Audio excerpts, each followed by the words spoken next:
bom dia a todo o pessoal, todos os filiados do Partido Novo, tanto do Rio quanto de todo o Estado. Eu sou Alexandre Popó, presidente do Diretório Municipal do Rio, e o grande objetivo agora é apresentar todos os nossos pré-candidatos em relação ao que vai acontecer lá em outubro. Então, nosso objetivo é mostrar a todos os fluminenses, a todos os cariocas, o material humano que a gente tem. Eu estou aqui com o doutor Carlos. Doutor Carlos, tudo bem? Popó. Prazer te receber aqui. Prazer é todo meu. E a ideia é o seguinte, eu já conheço o doutor Carlos, mas eu queria conhecer mais, e queria que vocês conhecessem mais. Então, eu vou começar perguntando, antes de ser doutor Carlos e antes de ser Carlos, eu quero saber do Carlinho, daquele menino, daquele rapaz na juventude, como é que foi, o que aconteceu, onde estudou, enfim, a família. Eu queria a tua história, eu queria o ser humano do doutor Carlos. Eu realmente me encontrei nisso, né? Me encontrei nisso. Disso eu fiz faculdade na UERJ.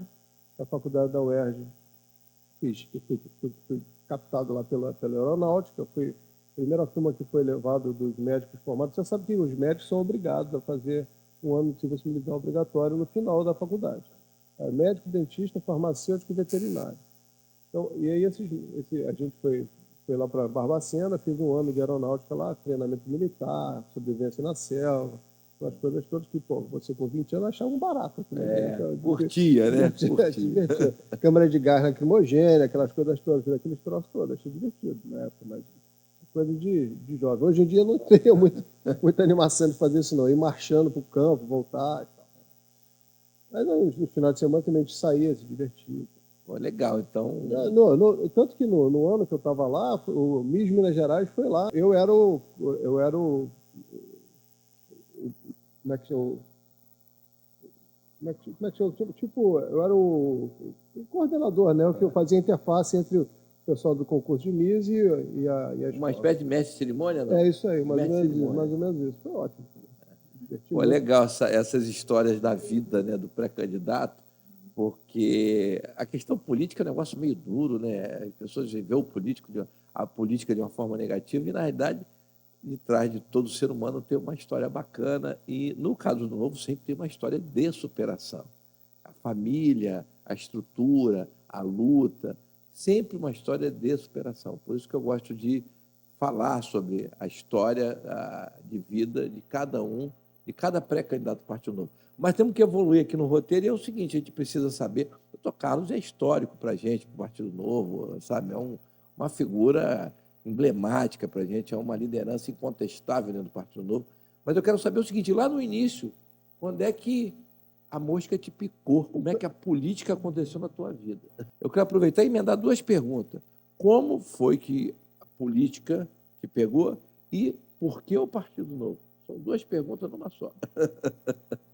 E aí, em 2017, eu sempre fui muito certinho, trabalhava, achava que as pessoas tinham que evoluir pelo mérito, aquela corrupção, aquela sensação de você ser roubado, os impostos, que, aliás, hoje é a minha principal bandeira, né, desoneração fiscal e transparência, especialmente na fila dos pacientes oncológicos, né, depois da faculdade eu fiz cirurgia geral, fiz cirurgia oncológica e fui estudar na França, fiz um ano de pós-graduação de cirurgia especializada em fígado na França.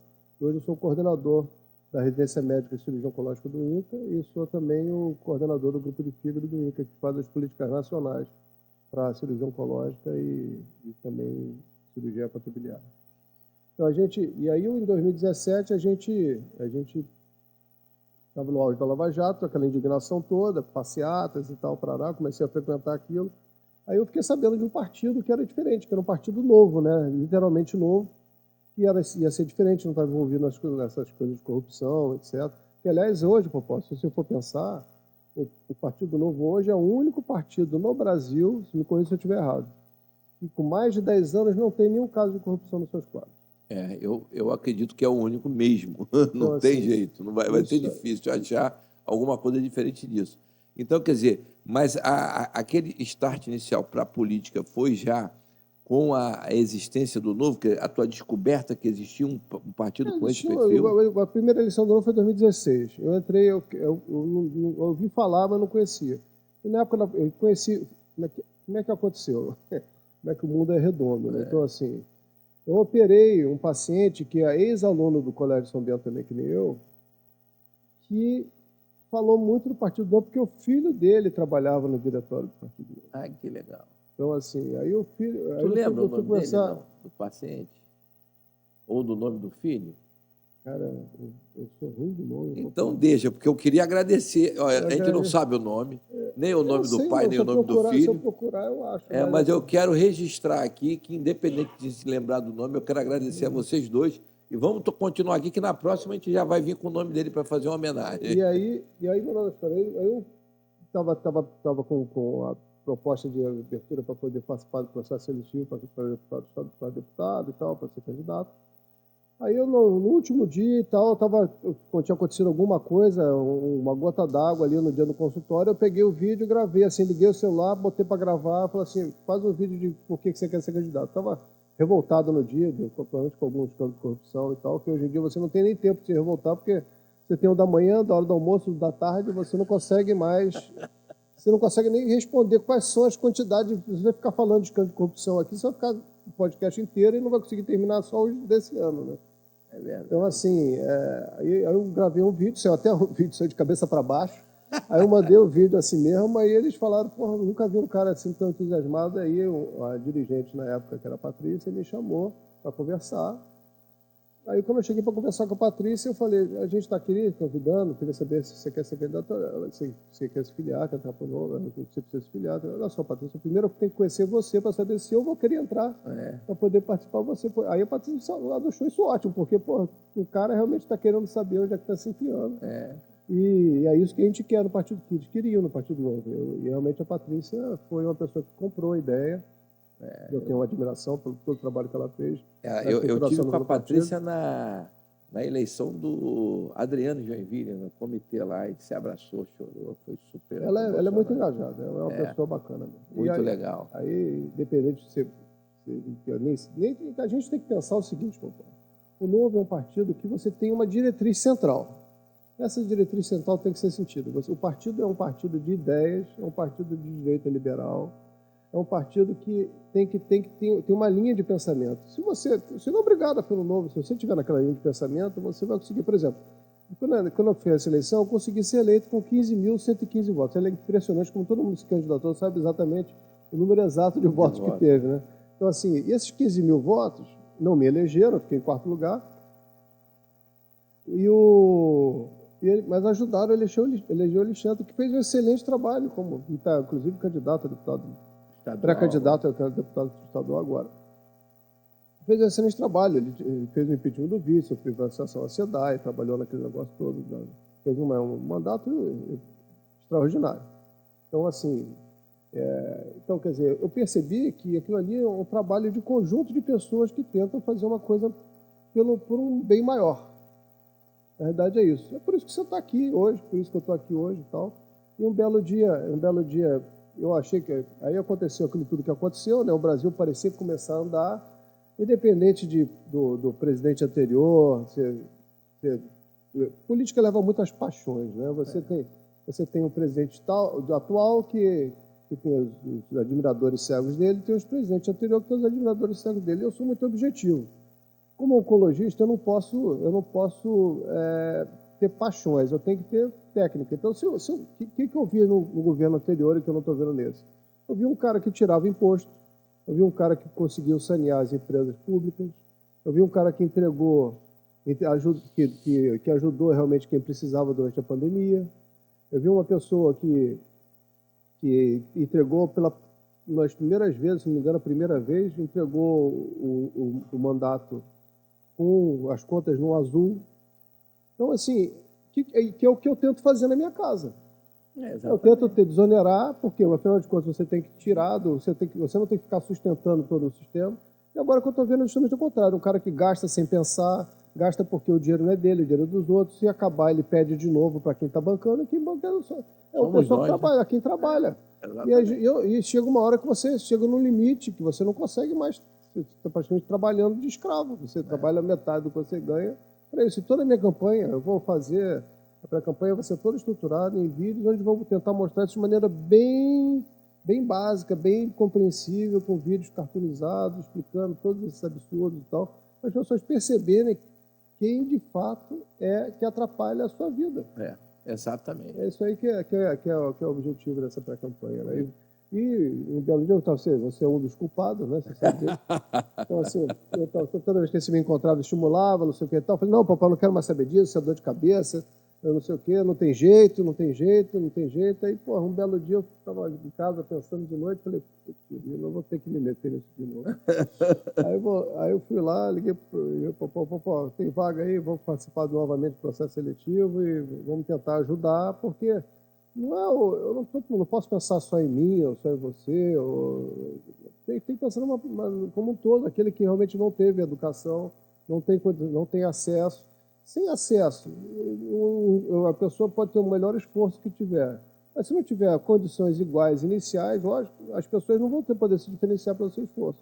Lógico que se você der o mesmo acesso para um cara que é vagabundo, para outro cara que é esforçado, a chance do cara esforçado dar certo é muito maior do que a do vagabundo. Exatamente. Então, assim, mas ele tem que ter aquele acesso. Se eles não tiverem aquele acesso inicial, igualdade de oportunidades na formação inicial, depois as pessoas vão se diferenciar pelas suas características pessoais. Isso aí. É isso aí. Pelo menos o ponto de partida a gente tem que proporcionar. É isso, para isso que serve o governo. O cara tem que ter tranquilidade que se ficar doente vai ter onde ficar. O cara tem que ter tranquilidade que a educação básica vai ser bem estruturada e vai ensinar português, matemática, biologia, física, química. Não vai ficar ensinando politicagem, partidarismo, esquerdismo nas faculdades, que nem acontece hoje nas faculdades. As faculdades públicas estão todas aos pedaços. Né? Exatamente. Então, Está muito difícil. A gente precisa por acaso, educação de verdade. Eu tenho um filho hoje na Universidade Federal, aqui no Fundão, fazendo sistemas, e a minha preocupação é constante. Aí, não, pai, fica tranquilo que lá é menos contaminado. O pessoal da área de filosofia, de história de humanas é que é mais complicado. Mas eu fico sempre preocupado, né? Sim. Daqui a pouco o cara, sei lá, né? A gente, por mim, inclusive, ele não faria. A situação ficou tal, doutor Carlos, que antigamente tinha orgulho de fazer uma universidade federal, né? Eu fiz Cefet, eu fiz o UERJ, fazer uma pública. Agora não, agora os pais têm a preocupação de mandar seus filhos para as universidades públicas, porque a gente não sabe o que vai transformar aquele ser humano. Antigamente transformava num grande engenheiro, num grande advogado, num grande médico.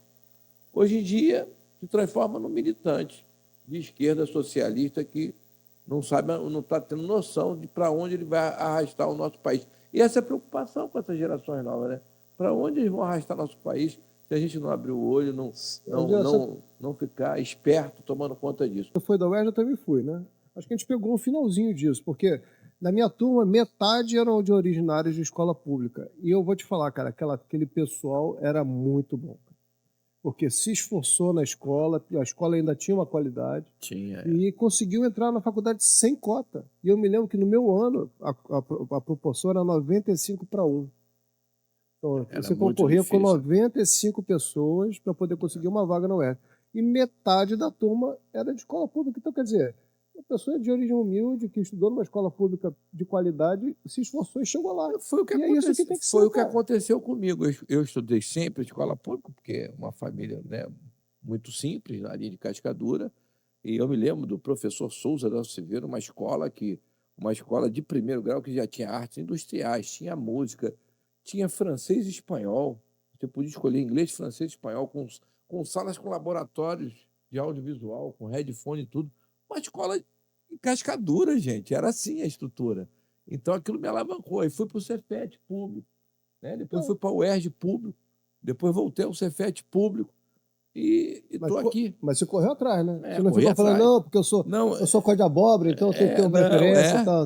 E o legal é o seguinte, pessoas que estudavam comigo nessas escolas públicas também passaram, sabe? Então, não era uma coisa que, é claro, eram os melhores alunos que acabou passando, mas aqueles que se esforçaram mais passaram.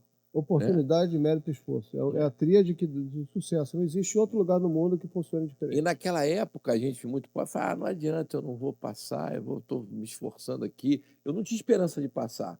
Quando a mamãe pegou o Jornal do Esporte, aquele que viu o resultado do concurso, aquele rosinha, né? A gente começou a olhar a lista de baixo para cima. Aí eu falei, não passei. Quando chegou na minha, eu não passei. Eu passei em 23º lugar para o Cefet, para o curso técnico de eletrônica industrial. Minha mãe andava com aquele jornal mostrando para as vizinhas todas.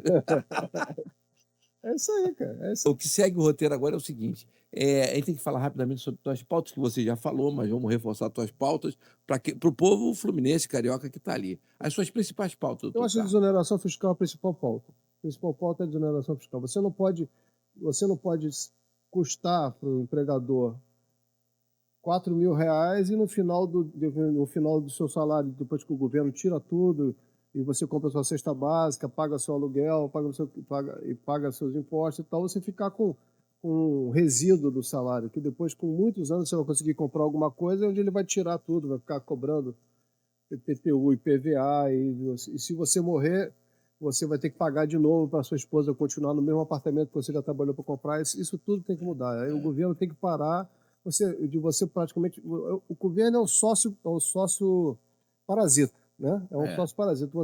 Você tem todo o risco da sua vida, de trabalho, seja aquele que gera emprego, porque o governo não gera emprego. O governo só tira daqueles que produzem e teoricamente está lá para redistribuir de forma justa.